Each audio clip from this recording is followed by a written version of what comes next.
So our next speaker is Dex Hadley. Did I get your last name pronounced correctly? Dex. Yep.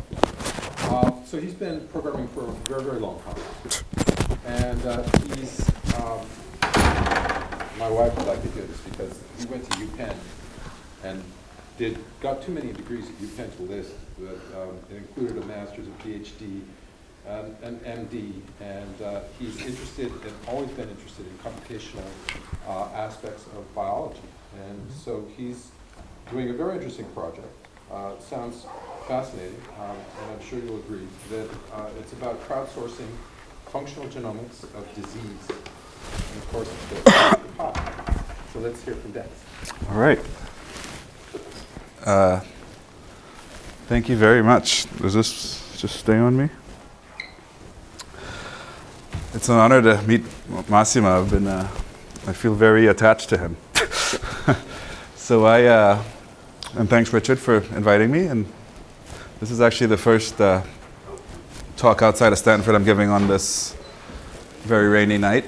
But let's go. So I'm Dexter. I've always wanted to be a doctor, and then I became a doctor, and I never wanted to practice after that. So, like Richard said, I came from Penn. I matched at Stanford for residency, and after a year, I was doing research in computational informatics and in biology, discovering drugs and biomarkers, like I'm going to tell you about. So, this talk is it's the first time I've given a talk in a demo in one. I usually do the first half of these kind of presentations, but the second half is really pertinent to you. So we're going to talk a little bit about what the project is, why you should care, or why I care at least, and then show a demo of sort of how Web2PyB fits in. So what is functional genomics? So you might have heard of the genome. Functional genomics is probably not what you're thinking of. So the genome is all about DNA, and I don't necessarily care about DNA. I care about RNA, which is the action part of molecules. You know, DNA is a sequence and it's a code and a very complex one. RNA is also a code, but there's different levels of RNA. So lots of RNA means a gene is on. I don't care what the sequence is, the gene is on. Just sort of to put this in perspective, there are 20 to 30,000 genes across the genome, so you're all sort of computational. If you consider 20 to 30,000 bits, they're either on or off, and there are a fair number of patterns of on and off throughout the genome to do things with. So that is what functional genomics is, sort of gauging those patterns of on and off in 20 to 30,000 gene space. Systems medicine, that's misspelled, but I think my advisor made that title up, but it's basically translational systems biology. So it's the idea of considering these 20 to 30,000 genes and the patterns of those genes and trying to figure out intelligent ways to match treatments, that is diagnostics and drugs, to those patterns. All right, it's pretty, so far so good. And microarrays are what I'm going to talk about. So you might have heard of sequencing. This is not sequencing. This is microarrays. This is RNA. So microarrays were the first really high throughput technology that allowed scientists to sort of assay all 20 to 30,000 genes in the genome at one time, right? So surprisingly, or I guess not surprisingly, they were developed at Stanford 20 years ago by this guy, Pat Brown, and Ron Davis. These are heavyweights in the computational biology field. And you, me, and everybody that pays taxes here, sort of knowingly or unknowingly, you fund this kind of research, right? For the last 20 years, so this is what the state of functional genomics data in the public domain looks like. It's exponential. Everything in genomics is exponential. It seems like everything in the world is exponential. But what's interesting, there are different kinds of functional genomics. Microarrays are the first type, so this is expression profiling by array. And then there's been immune precipitation attached to that. There's sequencing attached to that. They're all different flavors, but by and large, the biggest chunk of the data in the public domain over the years has been microarrays. So that's what I focus on, but there's no reason I can't actually focus on the rest of this data. It's just sitting there for now. Oh, so the problem is, you know, we all pay our taxes and we all fund this research, and the government says, okay, it's public money, you have to put the data in a database. But that's all they say. They don't say how to describe it. They don't say, there's no ontology, there's no classification, there's just random text that somebody puts into the database. And science being sort of how it is, and some people may purposefully sort of confound their data to make it hard for other people to read. Right now there's over 1.2 million digital samples in the public data that is just kind of sitting there. And this is why. So you're all developers, or at least somewhat interested in software development. So the way they describe their data, there's the concept of platform. So GEO is the database that I'm going to be talking about, the Gene Expression Omnibus. There's a concept of platform, so you run these experiments on different platforms. There's 2,000 different platforms with different configurations of 30,000 genes that they interrogate. There's a concept of a sample, so a digital sample. And then a series is a series of samples. So these three concepts, none of it pertains to biology, which is why there's no concept of biology really in the database, right? But this is, it's a sensitivity specificity issue. If they make the bar too high, people don't deposit. And then secondarily, it's the government, so they don't really know what they're doing most of the time anyway. But anyway, so we're talking about gene signatures, how to pick out these patterns of 20 to 30,000 genes across the genome that identify phenotypes. Phenotype might be a disease. It might be a glucose level. It might be the color of your skin, whatever. It's, back to high school biology, genotype to phenotype, but genotype across 30,000 gene space is what we're talking about. Okay, so I'm from Trinidad, tropical country. We have something called dengue fever there, and I'm interested in dengue. I have a lot of slides on dengue, but I won't bore you. But dengue is probably the biggest viral disease in the world. Maybe not this world, but in the world. Dengue kills a lot of people. And much like Ebola, it's an RNA virus. There's a sort of nondescript viral prodrome, so headache, fever, malaise, it could be anything. But it's mosquito driven. Here's the clinical features. So when dengue's been around forever, and it's sort of like Ebola, I guess, there are epidemics that sort of break out, especially in poor countries with poor vector control and so on and so forth. Everybody gets it. 1% of people could die from it. Not sure why. There's an ethnic bias. Certain races are protected. There's all kind of interesting processes going on in the strain of virus. Really interesting reasons why people die from dengue, but we really can't predict it very well. So this is how it was described before 2007. There was the concept of dengue fever, DF. That's everybody gets that for 7 days. The second 7 to 14 days, most people recover. Some people might get dengue hemorrhagic fever. This is some other bad stuff. So you have your lab tests go off. You might start bleeding from your eyes. It's a hemorrhagic fever, so there's the concept of hemorrhage. And then if you're really unlucky, in that 1%, you get shock. You really, your circulation collapses. You go septic and die, right? So the World Health Organization found, oh great, you can't really see. They found that classification was too difficult because people that had the least severe form weren't being treated. And they redefined it. They basically said dengue with warning symptoms, and severe dengue. And they did indeed improve surveillance. So here's a chart of, on this side is what it was before, and on this side is what it was after they redefined it. So most people were in this least severe category before. They redefined how to describe dengue. And after, you see sort of the distribution changes. So they took the warning symptoms to sort of tease out people that are more likely to get sick if you have belly ache, if you have a headache, if whatever, lab tests. The reason I'm showing you this is because this is how they describe the data. So we have the concept of dengue fever, dengue hemorrhagic fever, DSS. There's WHO stage 1. There's WHO stage 1, WHO stage 2, WHO stage 3. People put whatever they want to describe the same thing. You don't actually need to pay attention to the dengue specifics.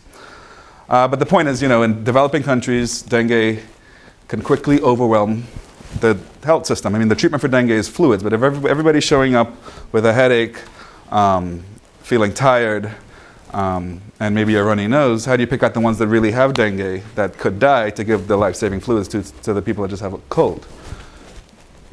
There is no good way. It's all clinical. So our goal is to really put some precision onto this and to predict in the first 7 days, given what's happening in your blood, by microarray, what's going to happen to you. So this is what we did. We went to the 1.2 million samples in Geo and searched this by hand and came up with 549 that sort of fit our experiment. Our experiment is people that were collected in the first 7 days of having a fever, so 7 days of fever, that they know what happened 30 days out after they were convalescent, right? So 30 days out, you might have had shock, you might have had dengue fever, you might have had WHO stage 1, depending on who was running the experiment, that's how the data was recorded. And remember, these things happen in epidemics, so there are thousands of people that show up at these clinics in Nicaragua or Sri Lanka or wherever. So this is sort of the data that we manually curated, and manual is the operative word there. This is a pain in the ass to do. I mean, right? So I sit there and I say, all right, so in this series, this study, they call it DSS versus uncomplicated. And this one is either this or that versus, and it's just really tedious. 2-3 months of work, to sit and do this. But clearly, I mean, we do it for a reason. This is the gene signature that sort of the analysis produced, right? So there's this profile of genes. Some of them are up, some of them are, well, whatever. There's these genes that are interesting that we can, for free, right? This is what you pay for, right? It's what you pay me for. So we use this process, the statistical, this is just straight statistics, meta-analysis. It's sort of a scaled averaging by variation and sort of taking variance into consideration. And given that analysis, we got this kind of results. We did another kind of analysis out of Stanford, because I'm there. We got a different kind of results. We put them together and we get basically biology, right? So the top 10 genes in this gene signature based on fold change, right? So the changes in the cases, so if we define sick dengue and not sick dengue, and we compare the two sets of the two groups of individuals, and we find that for these 10 genes that I highlighted, it's not important what the names are, but that are dark in that figure, they're at the top of the list of 30,000 genes in the genome that differentiate people that get sick from people that didn't get sick from blood that was taken in the first 30 days, first week, right? We can identify this network, and just believe me when I say it's an important one, because at the center of it is TNF alpha, tumor necrosis factor alpha, which we know to be pretty important in dengue pathophysiology. So just using open, public, free data, we can do real science and plan experiments, whatever you want. I'm interested in dengue, you could be interested in whatever you're into. So just TNF is a big, it's a huge druggable molecule. It's the master regulatory cytokine in the huge immune pathway. So that septic shock people get, TNF alpha sort of regulates the demise. So the point is it works, right? This is not random. It's not random. You're going to get 10 genes out of 20,000 that tag TNF alpha. But it gets better. So one of the genes is this elane. So what is it?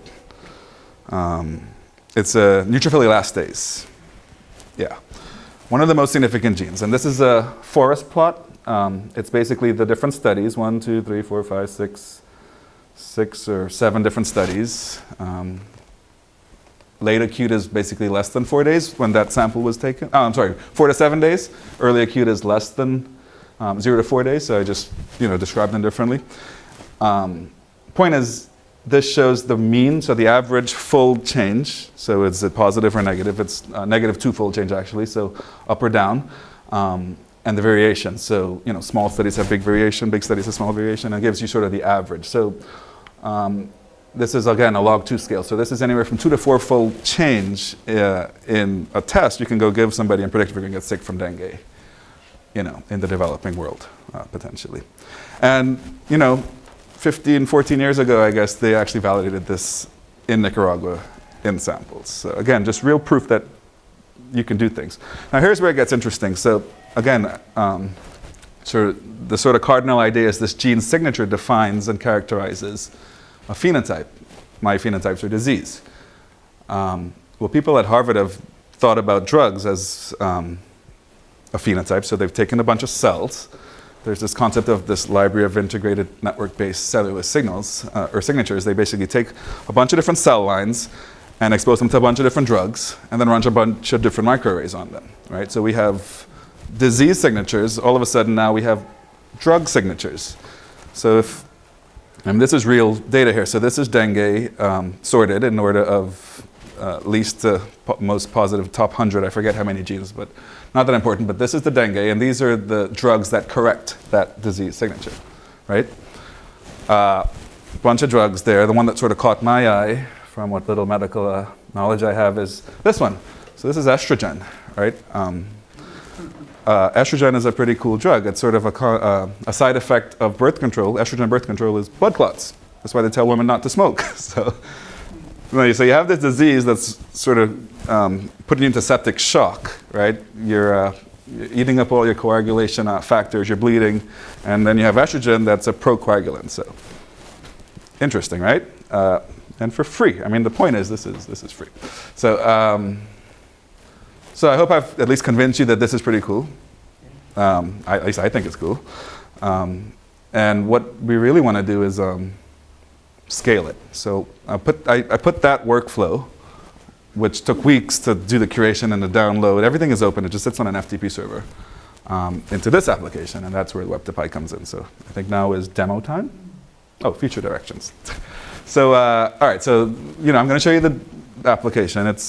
I won't even say it's beta, it's like alpha. This has been me working on Web2PyB for the last 6 months. I don't know anything about modern web development. I've done a lot of web development in like PHP and MySQL back in that time, but Django, Ruby, clueless. And I wanted something to deal with, a lot of data. I have 1.2 million records. There's 28 million genes. So let me show you how it works. It's sort of, oops. What do I do here? Escape, maybe? All right. All right, so star geo. Any questions? Does that make sense? I took a lot of slides out. I had a bunch of practice. All right, so star geo. So basically, how do you make this big? Like so? All right, so we want to convince people to do this because our goal is to do 1,000 diseases. We want to, like I did dengue, I want to do 1,000 diseases. If you have the gene signatures for 1,000 diseases, then you can relate diseases to each other. You might have heard the ICD, the International Classification of Disease. It's arbitrary. It's experts sitting around deciding this cancer is like this one or. So that's what you mean by scaling up? Yes. Okay. So nobody has done that before. Yeah? I mean, it's a pretty good idea. Oh, I think so, right? And the reason is if I'd say that this is the trend right now. Is the whole trend behind big data is that there are all of these data sets in disparate formats in the internet, and how do you sift through that when they're not in in an SQL database, right? But they're So, rather in yeah. So hopefully it's not just a photocopy of somebody's notes, handwritten, but you've got it in some electronic format. Then how can you? So the solution to that has been R, right? So people use these kind of open source tools, and we're here because, at least I'm here because I don't like R, even though I use R. I like R for statistics, and that's it. I leave it at that. Outside of statistics is totally Python in my world. Anyway, so most, the lab I'm in, they produce tons of scripts that just sit on some server somewhere. 1 or 2 people might download it, but nobody really uses it. So my idea is, all right, so I went to med school, I happen to program, so I can do this, but the people that really do this are the medical students that can't program or, will never program. But they can certainly design very creative and intuitive and very precise experiments because they have the knowledge. We'll get into a couple of that.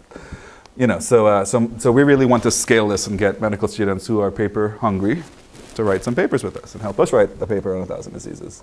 All right, so what do we have here? So this is Web2PyB, not styled or anything, just everything is pretty basic. And here are some statistics. So the statistics. So I showed you that schema where we have tags. So I've defined 6 tags so far. Maybe I can make it bigger. Yeah. All right, so we defined 6 tags so far, that's all us, on the 465,000 microarray expression samples from Geo. So that's all Geo. They gave it 15 million attributes, that's all Geo. But we added 1,000 of our annotations. So the DHF, the DSS, stuff that I described.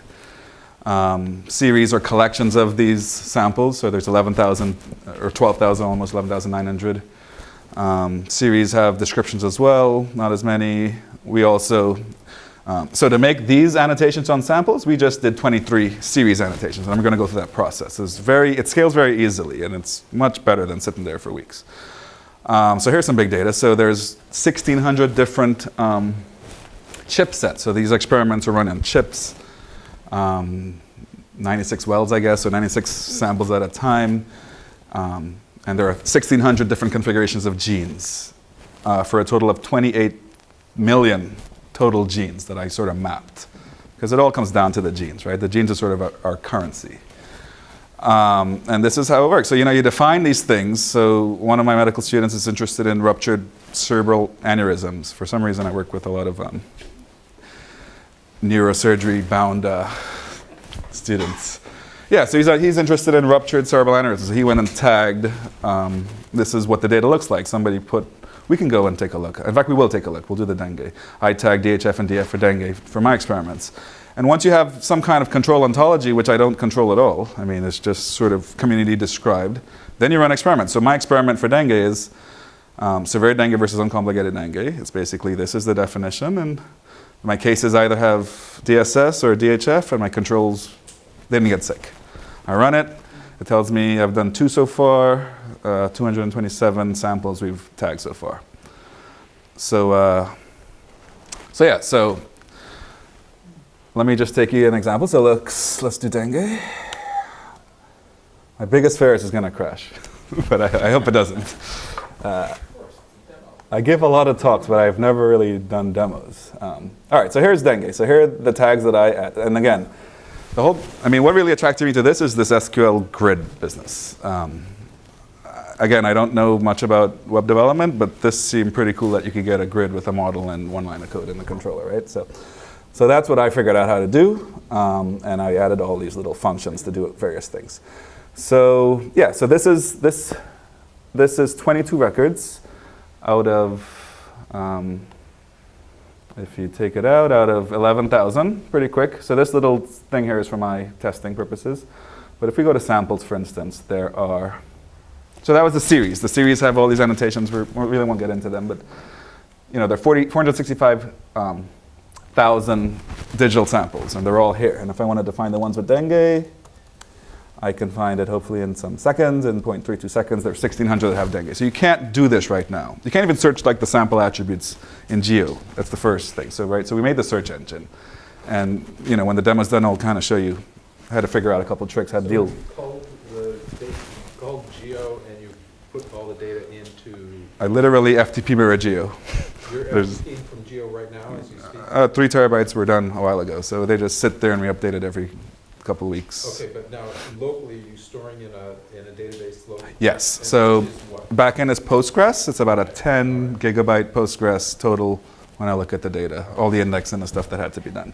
But yeah, so we suck 3 terabytes off of Geo and just keep updating that. There's a script that gets run. Well, I don't know when it gets run, but I run it now, and it kind of updates the data. And you'll see it rebuilds the views. Anyway, so let me just, so let's do some Stanford dengue, because Stanford is big in dengue. No results found for Stanford dengue, because they didn't put Stanford in the sample attribute, they put it in the series attribute. Okay, good. So here, this is my friend. This is, I collaborated with this guy. So let's tag his, they collaborate with Nicaragua. They have a bunch of samples from Nicaragua. This is the data, right? So this is how they describe it. This is raw data out of the files. Disease status DF1, that I guess means dengue fever. 6 days, they've had fever. This one is dengue hemorrhagic fever. This one is, so you see, that's the problem. People just put whatever they want. So we put some order on this. So I see DF, I want to annotate dengue fever. I see it's in the sample characteristics 2 column, so I pick that one. I have some jQuery to sort of just show me that column, so now you can actually read what's in there, right? Pretty basic stuff. So what do we want to match? So df seems like a good thing to match. Why not do that? So df, I put that in there on that column. Continue. Oh, I got to log in. Okay. This is sort of to mirror Massimo, but this is where that @login comes in really useful to sort of, because I want to know what people are doing, so I track what people do. There you go. So it tells me who has df because it hit the regular expression. So I mean that's sort of. These are people that had dengue fever, and there are other things too. So we could go and tag what day of fever they had. You could capture regexes, so I could have numerical things. So yeah, so I could do everything that I've done manually. We can recreate here, and and other things too. All right, so there you go. So that's done. We're going to save this, and if it saves, I'll be really happy. What does it mean when you click on save? We'll see. So Saving effect is loaded. yeah. So now you see it's tagged with dengue fever. So I know if I go back to my my series, if I go back and search for Stanford dengue, remember nothing was tagged before? Now I tag dengue fever because we just went through that process. Saving the tag to the article. It saves, yes. It's like, I mean, it's basically, I mean, the Mac tags now. You could tag files on the Mac. I mean, it's pretty cool. This concept of sort of semantic tagging is everywhere, right? So, all right, so, I mean, so you get the idea, right? So now what? So I just, I should have had some other things there, but I'll just show you how the scheduler part works. Okay, good. So in 5 minutes, let's run an analysis. So, I have a bunch of these analyses, right? And this is how you describe them. So, I call that tag DHF, and in this analysis, if we look at if we just sort of look at the results, we can see the genes. So remember those 28 million genes that I mapped? So these are the results, the same results that I showed in my presentation. These are the results. And if I sort of sort it by the p-value, which I hope some of you at least know is the chance that this happens, you see genes like LTF, lactoferrin is in there, which is in that picture I showed, and so on and so forth. But I just added another tag. So we have new samples. So I want to reanalyze. So I hit this reanalyze thing here. It submits it to the scheduler, which runs back at Stanford on that 3 terabytes of data on the hard drive. And now I have a queue. I hope it gets picked up. And it's running, right? And here's Stanford. So it's running there. So it's pretty cool because I could run it here. I could run it here. I could run it in Trinidad. I could run it anywhere, right? So I'm trying to figure out how to do more sophisticated analyses using that kind of approach. What is the configuration of the backend, like data crunching hardware? It's so I use the Amazon. What is it? The M3 XL2 or something? The XL2, the biggest one in the M class. Yeah. But it's one machine. It's one machine. Well, so the database sits on one machine. The computation goes on at Stanford on my iMac, and the web server is another machine. And I just picked the biggest ones of all of them I could. So. You have all that free as part of your program? We're totally computational. We don't buy equipment or anything. So yeah, we have. Yeah, so the Amazon subscription is free? I don't pay for it. It's like $16 a month. It's not free. It's $16 a month. I just, I don't pay for it. Yeah. Anyway, all right. So this is probably what you care about, right? So this is how I did it, right? So what are the pearls I learned at least? So why did I even pick this? SQL form. That's why I picked it. I saw that. I was like, wow, that's pretty cool. I could do that. But like Massimo was talking about, authentication is pretty cool in the scheduler, right? I kind of showed off all those features, right? Easy deployment, everything's sort of built in on the app side. You upload an app, it runs. Built in on the server side, you download it. It just sort of is self-contained, kind of like a Docker. And active, I didn't know they had, was it 20,000? That's good to know, 20,000 people using this. We talked about this. This is how they defined their data. I defined it with models basically around the sample tag idea.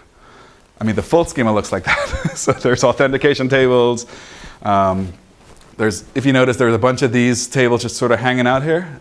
they're the shadow tables that let me do those big searches. And that's probably the most interesting thing I learned is how to do those big searches. Well, first thing, all right, you can add, so I have these if I go on summary, right, so, these are all dynamic tables. The headings change. I can add a new tag and all of a sudden I have a new table. So how do you represent a dynamic table? So what I figured out, or what I did at least, was store the individual attributes, so in a very long table, index it by headers, so so imagine if it's a attribute value pairs, just index the attributes, so to speak, and then maintain the fidelity with sort of callbacks. So in an SQL grid, if somebody deletes something, I can sort of make sure that the indexed headers match what the headers of the form should be. And then I construct a view, and I set this is key, migrate equal false, so that Web2PyB doesn't know about the model, and apparently it works. So here's an example. So for the sample, there is a series, a platform, and a name, whatever. The attributes are what I get from Geo. They sort of, they're again, attributes and values, really. And I index those attributes by header. So I have this table of headers. So when I make my view, and a view has to have migrate equal false, that's the key, I can do things like this. So I can just create as many columns as I want, right? And that's how I've been doing it. I don't know how well it scales. I don't really have that much data, but it might have some problems. But so far, so good. So that's the first thing. And the second thing was sort of this full text search implementation. The second big thing I thought took me. I was very proud of myself to figure out. Right. So how did I do the full text search? So Postgres has an awesome full text search. If anybody's interested in this, I tried. What is it? Lucerne or God awful. Really, really hard to try to get running, and some of the other ones. But I got Postgres to work, and it sort of fit with the model view controller setup that Web2PyB uses. And basically, I maintain an unnamed index. So in the model, you define all the fields across this view, and there's one called doc, which is a full text index across all the different fields that I want to combine, and that's what I search. You can call raw SQL and get back those records. So you can get back, of the 465,000 records. There's like a 10,000 cancer. So you can get back 10,000 IDs. The problem is, what do you do with those IDs? Because if you say in, right, this is what I figured out. If you say in, you can't deal with that many. You can't deal with hundreds of thousands of, because there's no index, there's no join with an in. In is just unbound, and it dies after a couple thousand. So what I had to do is have a concept of, you have the view that we make, and then you have a real table of view results. And the view results are just the IDs, those 100,000 IDs that match cancer, for instance. And then the view is to join those two together. That worked pretty well.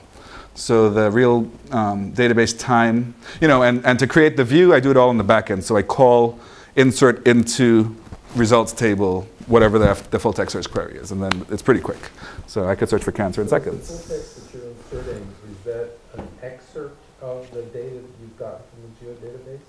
Yes, so you go to the geodatabase, you cull information that you're looking for, Yeah. and then you extract keywords from that, which you then put into your... I extract everything. So we just full text search everything. We index all of the words in the 465,000 samples into one field that's not modeled in Web2PyB. It's just called doc.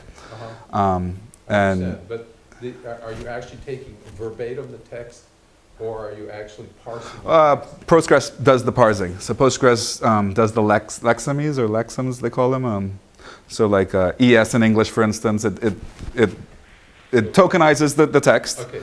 and then counts the tokens. You're not using the NLTK package to do this? No, I don't even know what that is. Okay, No. the natural language toolkit. No. It's just strictly Postgres. It deals with the concept of English and American and this and that and Because Spanish. the cool thing about the NLTK is that it also will give you, I forget what they call them, but it's doing coincidences. So if you have, it looks at two-word and multi-word phrases, which may it's dingy with Right. something. Well, there's that concept. The simple booleans you can do. You can do simple booleans. There's a concept of or. So I can do let me not embarrass myself, but I could do like DHF or DSS. I sort of built that into the engine. So I can do that, and it'll find these things have been somewhere in there. They have that, and I could do it on the sample level too. But yeah, so those are the two big pearls I learned using this: is how to do the full text search and how to do these dynamic tables. Other sort of interesting. What else is down here? Oh, so here's the model for the full text search. So here's the view. I showed you how to make the view, right, with this dynamic number of columns, and yeah, basically I just have a table for the IDs that SQL call makes. I insert into that table, and Web2PyB is good on the joins, and it's pretty quick. Why don't you use a list for that? Again, a list it's not really a list. You can't join. Can you join on the list? You can't join like you can on, because I index. Yeah, I index, I mean, it's all back-end indexing too. How many headings do you have on the table? Right now, just 8, whatever, Okay, for so now. It's not the thousands and thousands of them. Yeah. No, it's not thousands and thousands. Because I will hit a theoretical limit on columns. Yeah, I got to figure out what to do about that. But, we got a couple, at least 100 more to go. Yeah, and No, that's pretty incredible. and then I cache things in counts, so the counts in the beginning, and I have a concept of form models. I thought this was interesting. So when I go, I tagged something earlier, right? So I could tag something else. So let's tag this. When I go back and tag this, it remembers what I tagged in the first. It should. Oh, maybe not. Oh, it remembers for the one I tagged already. So let me show you. So I have a concept of so we tagged. I think, maybe not. We tagged this one, right? Stanford. So let's tag it again. Yeah, it remembers what I put in there because I have this concept of form models. And it's because it knows, I know this is where the information is, right? So if I want to go back in there and tag, so I did DF. You notice DF is not in the list anymore, so I do integrity checks to make sure people can't double tag things. And same deal here, DHF. So you get a sense for how it works, right? So you could just quickly go through boom, boom, boom, run your experiments. So now I tagged a different kind of patient, right? So I saved that. And that's this form model business. So everything is stored sort of in a session, like Massimo talked about. That tag form has a tag form model. And before I update the form model, basically, once I get to the index, before I return the form. So that's it. That's me and the lab. That's us earlier. This is my medical student. Just want to make special mention. He's apparently a designer, a medical student, and he shoots things. So, right. Well, that's what it says. I just found this. I don't know. I don't know. Yeah. No, but James is great. So he's going to help me put a real face on this thing. But yeah. Okay. Any questions?